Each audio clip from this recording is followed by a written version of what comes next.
सदन बड़े लोग विदेशों से एक बीमारी लेकर के यहां आ गई और जान पर आ पड़ी गरीब और मेहनत कश मिडिल क्लास लोगों के ऊपर। तरह तरह की बात होती है, आदेश जारी होते हैं। डिजास्टर मैनेजमेंट के तहत केंद्र सरकार ने एक आदेश जारी किया। हमारे माननीय प्रधानमंत्री जी ने कहा कि गरीब लोग, जो मजदूर लोग हैं, जो फैक्ट्री में काम करते हैं, उनको लॉकडाउन के वक्त का पूरा वेतन फैक्ट्री के मालिक देंगे। लेकिन एक भी गरीब को, हिंदुस्तान को, अगर सच्चाई आप जानना चाहते हैं तो आपने बोला, और स्टेट गवर्नमेंट ने भी, मैं कोई पक्ष नहीं लूंगा, अगर गलती स्टेट गवर्नमेंट की होगी तो निश्चित रूप से छाती ठोक के विरोध भी करके मैं बोलूंगा कि यह चीज गलत है। हिंदुस्तान की सभी स्टेट गवर्नमेंट ने आदेश जारी कर दिया, डायरेक्शन जारी कर दिए कि हां सबको लॉकडाउन के वक्त का वेतन दिया जाएगा, लेकिन एक को भी नहीं मिला, एक भी आदमी को। इसलिए मैं मांग करता हूं इस सदन के अंदर कि आप कोई बिल लेके आए और आप बिल्कुल इस चीज के लिए स्ट्रिक्टली उसको जारी करवाएं। केवल बोलने से सस्ती लोकप्रियता हासिल करके पीछा नहीं छूटेगा। आप उस गरीब को उसका हक दिलाएं, उसको जो उसकी नौकरी छूट गई, निकाला जा रहा है, उसका वेतन नहीं मिल रहा है, उसको दिलाएं। स्कूल लगी नहीं एक दिन भी, मैंने कभी नहीं सुना कि ऐसा हो सकता है एक दिन बच्चा स्कूल में नहीं गया, कोई टीचर ने उसको पढ़ाया नहीं है। गरीब मजदूर है, महंगी महंगी फीस है, उसके घर पे रोज कॉल आ रहे हैं और आप ऑनलाइन क्लास चालू कर दी तो उसको बेइज्जत किया जाता है। उस गरीब मजदूर के बच्चे को, फलाना लड़के आपकी फीस जमा नहीं हुई है, आपके पेरेंट्स को बोलिए फीस जमा कराएं। मैं कहना चाहता हूं इस सदन के अंदर एक भी व्यक्ति ने इस बात पर चर्चा नहीं की अब भाई इस गरीब की स्कूल की फीस कैसे माफ होगी।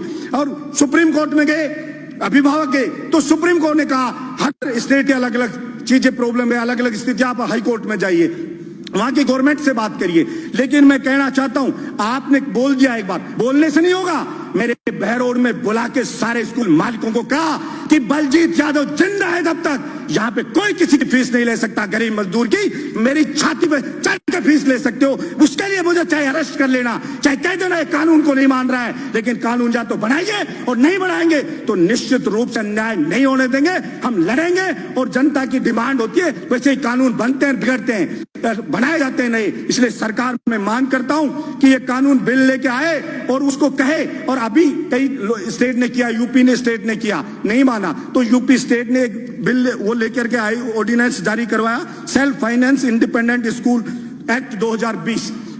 क्योंकि स्कूल मालिक को अगर आप कुछ नहीं कहोगे तो वो रुकेगा नहीं, केवल आपके भाषण से कहने से नहीं रुकेगा। आपको कोई भी ऑर्डिनेंस लेकर के आइए, जारी करिए, कोई एक्ट बनाइए तो आप कह सकते हो। ये कतई भी व्यवहारिक नहीं है कि एक दिन भी कोई स्कूल बच्चा गया नहीं और उससे फीस ली जाएगी। मकान किराया, सभापति महोदय, गरीब का, किसान का बेटा यहाँ कोचिंग करता, तैयारी करता है, वो बेचारा कॉलेज यूनिवर्सिटी में पढ़ता है, किराए पे मकान लेके रहता है। आपने लॉकडाउन कर दिया, वो अपने घर पे अटक गया, उसका सामान पड़ा है यहाँ पे मकान मालिक के पास। मकान मालिक कह रहा है कि मुझे किराया चाहिए लॉकडाउन के वक्त का भी। वो कैसे किराया दे? वो किसान, उस बेचारे के कमाई बंद, फसल उसकी उजड़ गई, मजदूर की फैक्ट्री में नौकरी छूट गई, सब कुछ बर्बाद हो गया उसका। और फिर उससे कह रहा बिजली का बिल आ रहा है, वो बिजली का बिल माफ करना चाहिए उसका। और वो मकान किराया, आप अगर कोई वास्तव में नीडी है, वास्तव में कोई गरीब है, मकान मालिक कि उसके सब कुछ उसी पर चलता है, तो सरकार सर्वे करवाए और केंद्र सरकार और स्टेट गवर्नमेंट मिलकर के वो मकान किराया दे। कोई बहुत ज्यादा किराया नहीं है। आप सैनिटाइजर छिड़का रहे हो, सब बातें करें, सैनिटाइजर छिड़को, कुछ नहीं होना सैनिटाइजर,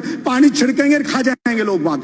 इसलिए आप ये चीज करने के बजाय मकान का किराया दें, बिजली का बिल माफ करें और वो जो मजदूर है उसको उसका हक दिलाएं, उसको उसका वेतन मिले, ये चीज सुनिश्चित करें। पड़ोस का स्टेट मध्य प्रदेश अभी कह रहा है केवल मध्य प्रदेश के लोगों को सरकारी नौकरी मिलेगी।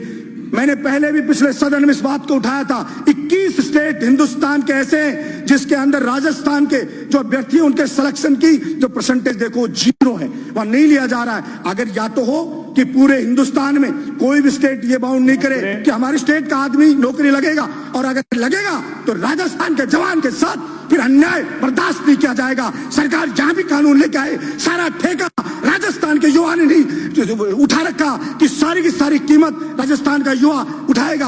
आपके बिजली विभाग में मंत्री जी बैठे, INJN के एग्जाम होते हैं, उसके कहते हैं राजस्थान में नहीं करा सकते, बाहर होते हैं। पहले राजस्थान का जीके आता था 25%, तब सिलेक्शन होते थे बाहर के लोगों के 5%, अभी उसको हटा दिया यहाँ के राजस्थान के जीके को, तो सिलेक्शन अभी कितना रिजल्ट में आया 61.8%।